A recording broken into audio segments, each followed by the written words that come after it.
আর বৃষ্টি হলেও এখনই দক্ষিণে কিন্তু মিলছে না স্বস্তি, কারণ দক্ষিণবঙ্গে আর্দ্রতাজনিত একটা অস্বস্তি থাকছেই। আজ দক্ষিণবঙ্গে কিছু কিছু জেলায় হালকা বৃষ্টির পূর্বাভাস রয়েছে।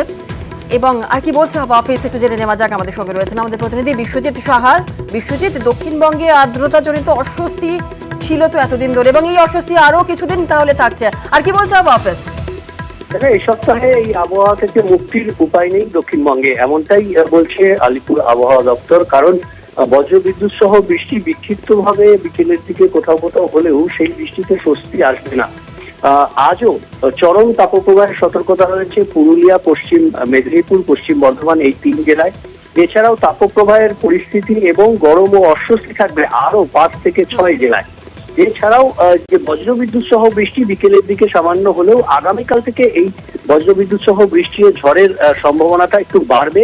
শনি রবিবার দক্ষিণবঙ্গের সব জেলাতেই বজ্রবিদ্যুৎ সহ বৃষ্টির সম্ভাবনা, সঙ্গে ঝোড়ো হাওয়া থাকবে।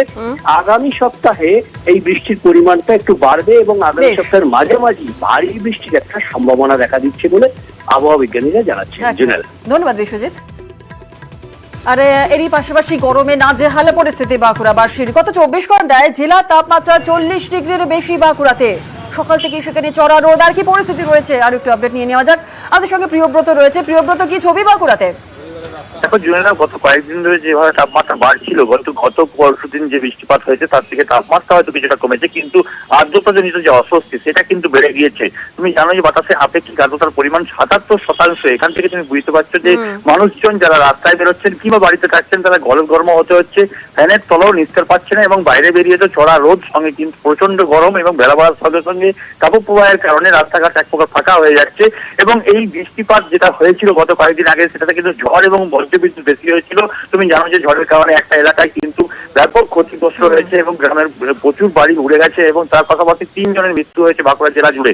এই ঘটনার পাশাপাশি যে কিছুটা হলেও স্বস্তি মিলেছিল, সেই স্বস্তি কিন্তু অবশেষে শেষ হতে বসেছে এবং আপাতত আবার গরম পড়তে শুরু করেছে। চড়া রোদ সকাল থেকে এবং আর্দ্রতাজনক অস্বস্তি কিন্তু রয়েছে।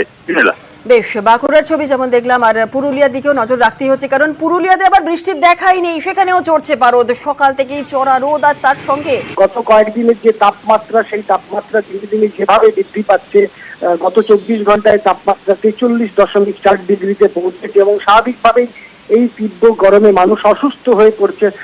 আর তার কারণেই একেবারেই 11টা থেকে 3টে অবধি রাস্তাঘাট কার্যত ফাঁকা হয়ে যাচ্ছে এবং যারা খুব প্রয়োজন ছাড়া রাস্তায় বেরোচ্ছে না। এবং এই গরম থেকে মুক্তি পেতে একমাত্র বৃষ্টি ভরসা বা বর্ষায় ভরসা।